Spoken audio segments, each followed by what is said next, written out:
Olá, pessoal! Estamos de volta com mais um capítulo do nosso audiobook. Mas antes, te peço que não deixe de curtir esse conteúdo, compartilhe e se inscreva. Assim você será notificado com novos projetos. Estamos estudando o livro Kryptonita. Não perca os próximos capítulos. Capítulo 11. A idolatria do crente. A idolatria entre as pessoas do mundo já é ruim o bastante, mas encontrá-la entre aqueles que têm uma aliança com o Deus vivo é terrível. Tiago se refere a esse tipo de idolatria como adultério. É rotulado assim porque temos uma aliança com Deus e, assim como um marido ou esposa que é infiel a seu cônjuge, quando nos entregamos à idolatria, somos infiéis ao nosso marido, o Senhor Jesus Cristo. O rei Saul e os Amalequitas. Comecemos pelo Antigo Testamento e depois avancemos para o Novo. Israel tinha uma aliança com Deus, originada através de seu pai Abraão. Deus havia dado ao rei de Israel, Saul, uma direção através do profeta Samuel. Escute agora a mensagem do Senhor. 1 Samuel, capítulo 15, verso 1.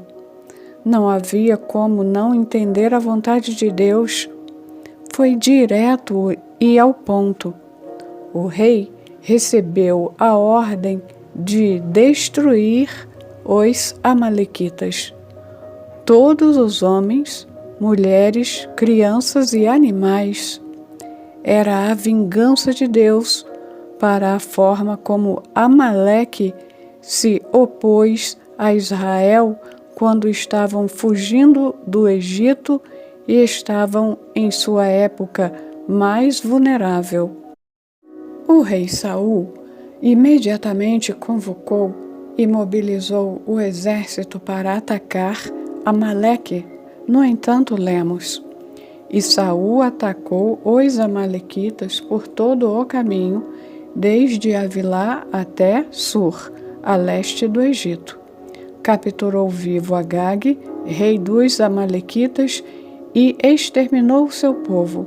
Mas Saul e o seu exército pouparam Agag e o melhor das ovelhas e dos bois, os bezerros gordos e os cordeiros. Pouparam tudo o que era bom, mas tudo o que era desprezível e inútil destruíram por completo. 1 Samuel, capítulo 15, versos 7 a 9. Para muitos, poderia parecer que Saul de fato obedeceu a palavra do Senhor. Mas depois disso lemos: Então o Senhor falou a Samuel: Arrependo-me de ter posto Saul como rei, pois ele me abandonou e não seguiu as minhas instruções. 1 Samuel, capítulo 15, versos 10 e 11. Saul não deu a Deus a adoração, a obediência que ele merecia. Não foi fiel a Deus. Lembro-me de um pai perplexo que me contou que um de seus maiores desafios com seu filho adolescente era que o jovem fazia parcialmente o que lhe era ordenado, mas depois saía e fazia o que queria, que geralmente era passar tempo com os amigos. Quando o pai o confrontava, o filho ficava com raiva e respondia: Fala sério, pai. Para de ser tão duro comigo. Eu fiz 90% do que você me disse para fazer. Por que você é tão exigente? Por que não olha para os 90% que eu fiz, ao invés dos 10% que não fiz? O pai estava frustrado. eu disse ao pai. Então, Deus também é exigente. Ajude-o a lembrar desse incidente com os amalequitas. Disse-lhe que Saul provavelmente matou pelo menos 100.000 homens, mulheres e crianças. Tenho certeza de que ele também matou muito mais ovelhas, cabras e gado do que poupou. Então poderíamos dizer seguramente que Saul fez mais do que 90% do que Deus lhe havia dito para fazer.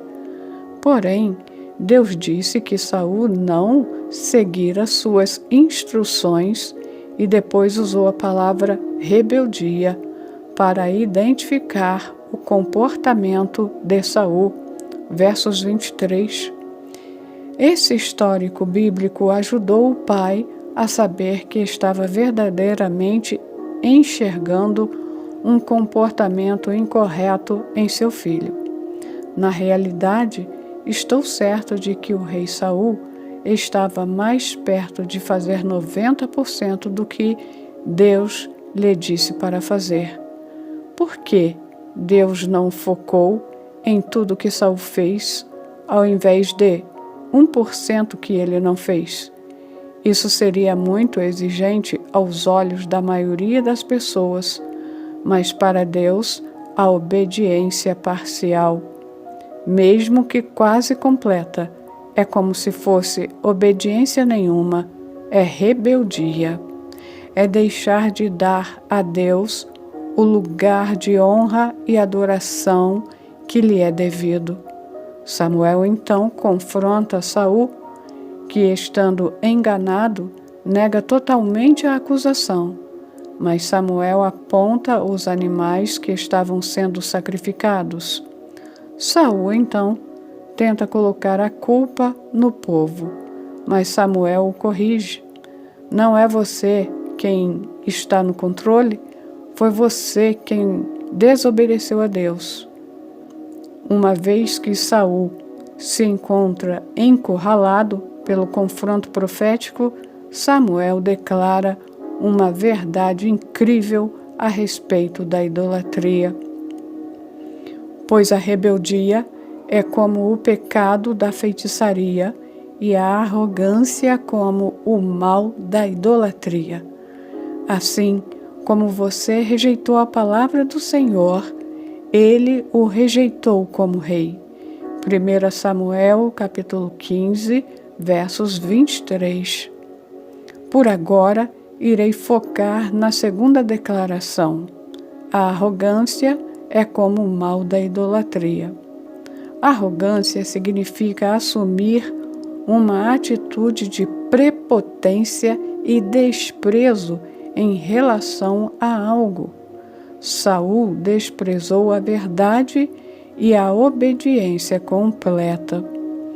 As palavras é como estão em itálico no versículo, o que significa que não estão no texto original.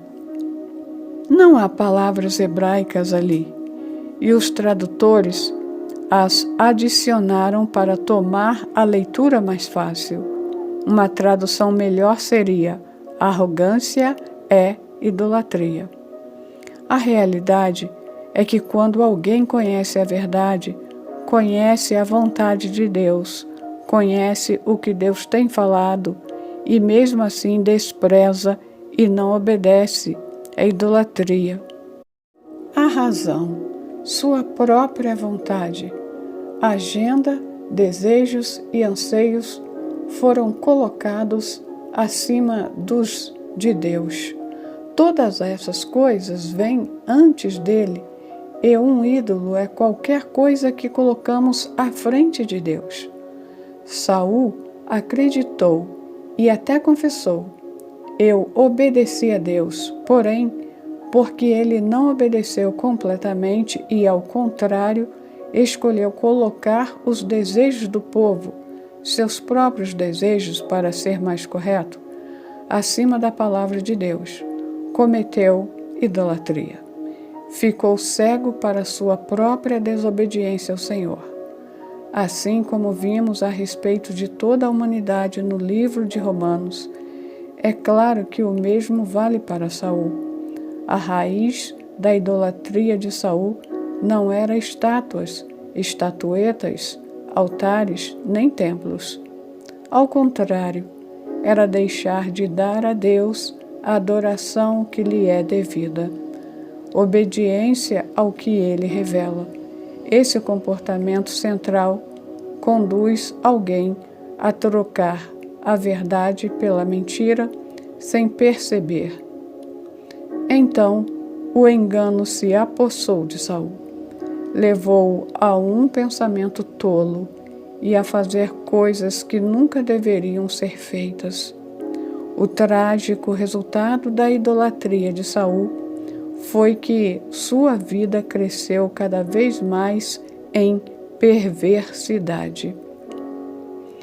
Ele se tornou invejoso, exigente, irracional, cheio de raiva, um agressor cheio de ódio pelos servos de Deus, um assassino e até consultou uma feiticeira ao invés de Deus. Essas são algumas das características do caráter de Saul que foram consequência da raiz de sua idolatria. Muitas vezes, aqueles que possuem um relacionamento com Deus e mesmo assim escolhem seus próprios desejos acima do que Ele revelou claramente através da sua palavra, não conseguem enxergar sua própria desobediência, assim como fez com Saul. A idolatria nos deixa cegos para a verdade. Passamos a trocar a verdade pelo engano e acreditar que Deus está do nosso lado. Pensamos que Ele entende o nosso coração e, portanto, tolera nosso comportamento ou aprova o nosso estilo de vida, quando na realidade estamos em oposição a Ele e nos tornamos inimigos de Deus. Cobiça. Apresentarei o aspecto seguinte da idolatria, definindo duas palavras-chave. A primeira é contentamento. É definida pelo dicionário como sentir ou mostrar satisfação com suas posses, situação ou status. A palavra grega mais usada para contente é arkel e é definida como bastar, ser suficiente, satisfazer e, portanto, ser forte e capaz de ajudar alguém. Nós não podemos servir corretamente a menos que estejamos contentes. Ter falta dessa virtude nos tornará propensos a ver situações do ângulo de isso me trará benefícios? Ações externas e palavras podem parecer altruístas ou até mesmo sacrificantes, mas se não estiverem fundadas em contentamento, serão alimentadas por motivos egoístas. Paulo disse a uma igreja: não digo isto como por necessidade, porque já aprendi a contentar-me com o que tenho. Filipenses capítulo 4, versos 11. Porém, ele de fato tinha necessidades. Havia informado àqueles a quem servia que não estava buscando ofertas para benefício próprio, mas para o deles. Ele não podia mentir nem exagerar ao escrever as Escrituras. Então sabemos que essa realmente era a motivação dele, e não uma declaração politicamente correta. A única maneira de suas motivações serem altruístas seria se ele estivesse perfeitamente contente, mesmo quando enfrentava necessidades reais. Por essa razão, como crentes, somos ensinados que a piedade com contentamento é grande fonte de lucro. Por isso, tendo o que comer e com o que vestir-nos, estejamos com isso satisfeitos. 1 Timóteo, capítulo 6, versos 6 a 8. Há grande lucro associado ao contentamento. No entanto, o lucro nem sempre aparece no nosso calendário. O contentamento nos ajuda a permanecer constantes e a não desistir antes de vermos uma oração respondida. Em oração, eu pedi ao Senhor que me desse sua definição de contentamento. Ouvi no meu coração, satisfação completa na minha vontade. A vida do nosso Senhor Jesus é a própria ilustração de contentamento. Ouvimos isso repetidamente em suas palavras. A minha comida é fazer a vontade daquele que me enviou e concluir sua obra. João, capítulo 4, verso 34. Seu contentamento com a vontade de Deus e seu compromisso com ela não estão evidentes no salmo messiânico que diz: Tenho grande alegria em fazer a tua vontade, ó Deus. A tua lei está no fundo do meu coração. Salmos 40, verso 8. Para ele não havia nenhum desejo, nem paixão fora da vontade de Deus. Sua paixão era cumprir os desejos de seu Pai. Entretanto, o contentamento não deve ser confundido com complacência, pois não são nem um pouco próximos em significado. Você verá que Jesus ofereceu orações e súplicas em alta voz e com lágrimas. Hebreus capítulo 5, verso 7. Ele derrubou as mesas dos cambistas e desejou fortemente jantar com os apóstolos na noite anterior ao seu sacrifício. Ele não estava contente ao ver pessoas aprisionadas, enfermas e perdidas. Era o guerreiro em favor dos oprimidos. Porém, em relação aos seus desejos e necessidades, ele era contente, fazia seus pedidos a Deus e confiava na provisão de seu Pai.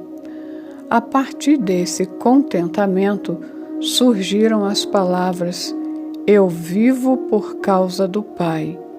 Isso produziu segurança e estabilidade fora do comum, tanto que ele corajosamente proclamou: Sei de onde vim e para onde vou. João, capítulo 6, verso 57 e capítulo 8, verso 14.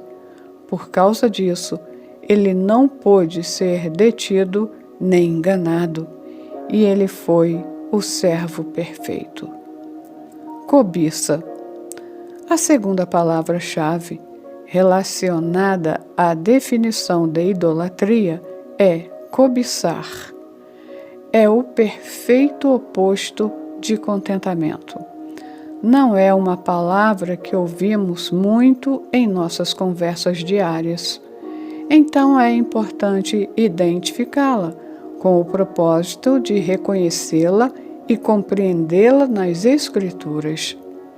Comecemos por sua definição na língua portuguesa. O dicionário Aurélio a define como desejo imoderado e inconfessável de possuir. A definição no grego é um pouco mais descritiva. Antes de vermos, vamos primeiro ler o que Paulo diz e o leva a mencionar a cobiça em Colossenses. Portanto, já que vocês ressuscitaram com Cristo, procurem as coisas que são do alto, onde Cristo está assentado à direita de Deus. Mantenham o pensamento nas coisas do alto e não nas coisas terrenas, pois vocês morreram e agora a sua vida está escondida com Cristo em Deus. Quando Cristo, que é a sua vida, for manifestado, então vocês também serão manifestados com Ele em glória. Colossenses capítulo 3, versos de 1 a 4. Paulo nos está dando a chave para permanecer num estado contente. Quando entendemos completamente que temos uma aliança com o Deus Todo-Poderoso, através de Jesus Cristo, então percebemos que não temos falta de nada, absolutamente nada. Jesus diz que o reino é nosso, se buscarmos seu reino em primeiro, não em segundo nem terceiro lugar. Tudo o que precisamos nos será acrescentado. Isso identifica o maior ataque do inimigo contra Jesus. Durante a tentação no deserto, Satanás tentou convencer Jesus a buscar provisão longe de seu Pai. As condições eram intimidadoras. Após um jejum de 40 dias, Jesus estava com muita fome. A esperança do inimigo era tirar seu contentamento para que ele cobiçasse, mas Jesus negou. Pouco depois, os anjos vieram e alimentaram Jesus com o alimento do céu.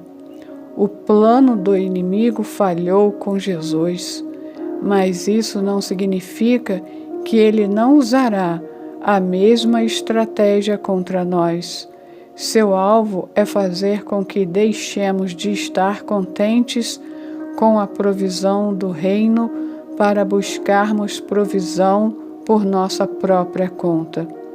Paulo está dizendo que aqueles que buscam a Deus não simplesmente o usam para receber o que querem dele, mas aqueles que desejam apaixonadamente seu coração e prazer são aqueles que têm a mente fixa nas coisas do alto. Nesse estado, nos tornamos como Jesus. A nossa paixão é fazer a vontade daquele que nos envia. O resultado fantástico é que agora com Jesus não podemos ser detidos nem enganados e estamos prontos para sermos servos genuínos do reino. Paulo continua. Portanto, mantém os desejos deste mundo que agem em vocês, isto é, imoralidade sexual, a indecência, as paixões mais, os maus desejos e a cobiça, porque a cobiça é um tipo de idolatria, pois é por causa dessas coisas que o castigo de Deus cairá sobre os que não lhe obedecem. Colossenses capítulo 3, versos 5 e 6. Veja as palavras de Paulo. A cobiça é um tipo de idolatria. Aqui está a nossa próxima chave para entender o que é a verdadeira idolatria. É fácil detectá-la em nações pagãs que constroem estátuas, altares e templos, mas é preciso entendimento e discernimento numa cultura civilizada. Paulo diz que quando deixamos o contentamento e passamos a cobiçar, deixamos um relacionamento de intimidade com Deus para praticar idolatria e adultério. Agora, examinemos a palavra grega pleonexia, que é traduzida como cobiça nesse versículo. Deixe-me apresentar 3 definições diferentes de fontes bem respeitadas. Pilar, desejo inapropriado demais. Bedag, estado de desejar ter mais do que lhe é devido. CCE, implica um espírito ganancioso que se auto-idolatra. Foquemos a nossa atenção na última definição. Um espírito ganancioso que se auto-idolatra. Quando as nossas afeições não estão fixas no reino, porque não o buscamos em primeiro lugar, escorregaremos num modo de autossobrevivência. Firmamo-nos naquilo que achamos que precisamos para estar satisfeitos. Buscaremos prazer, riqueza e lucro material, fama, status, posição, reputação, companhia, satisfação, poder, autoridade, luxúria e muitas outras vontades vindas de uma postura de auto-idolatria. Encontramo-nos nesse estado quando não estamos contentes. Lutamos porque temos falta de paz e descanso com aquilo que Deus nos deu.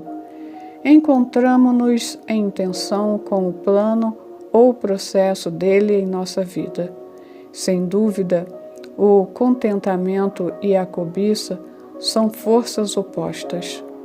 O contentamento nos leva para longe da idolatria e mais perto do coração de Deus, enquanto a cobiça nos distancia de Deus e nos guia aos altares da idolatria. São palavras contrastantes com significados opostos, e o que ilustra mais ainda o quanto são distintas. É fácil enxergar porque o autor de Hebreus é tão ousado com a seguinte declaração: conservem-se livres do amor ao dinheiro e contentem-se com o que vocês têm, porque Deus mesmo disse: nunca o deixarei, nunca o abandonarei. Podemos, pois, dizer com confiança: o Senhor é o meu ajudador, não temerei. O que me podem fazer os homens? Hebreus capítulo 13, versos 5 e 6. No próximo capítulo, descobriremos que o contentamento em Deus nos dá confiança em qualquer situação de adversidade. Impede-nos de sucumbir às armadilhas que o mundo apresenta aos cristãos. O contentamento contém em si grande lucro e uma paz que ultrapassa o entendimento. Em contraste, a cobiça é a morada da inquietação e é alimentada por desejos e paixões sem fim. É um estado em que tanto o engano quanto a destruição são iminentes. Entre em ação. É vital que entendamos claramente a verdade da palavra de Deus. Está escrita para nós, então não temos desculpa. Nenhum de nós poderá apresentar-se diante de Deus e dizer: mas, Senhor, eu não sabia. Assim como Ele revela a si mesmo na criação de modo que todos os povos não tenham desculpa, Ele revelou sua vontade nas Escrituras para que nós não tenhamos desculpa. Por mais que seja difícil ouvir que a obediência parcial é o mesmo que a idolatria, temos que ser gratos por aprender isso. Se soubermos o que há no teste, podemos passar todas as vezes. Essa é a bondade e a misericórdia de Deus. Como é tão fácil não enxergar onde temos sido parcialmente obedientes, teimosos ou cobiçosos. Peça que o Espírito Santo lhe revele quaisquer áreas de sua vida que estejam sob essa influência. Arrependa-se de qualquer área que ele lhe mostre e peça que ele purifique você. Por fim, peça que ele encha a sua vida de novo, capacitando-o a segui-lo em obediência com todo o seu coração. Até o próximo capítulo.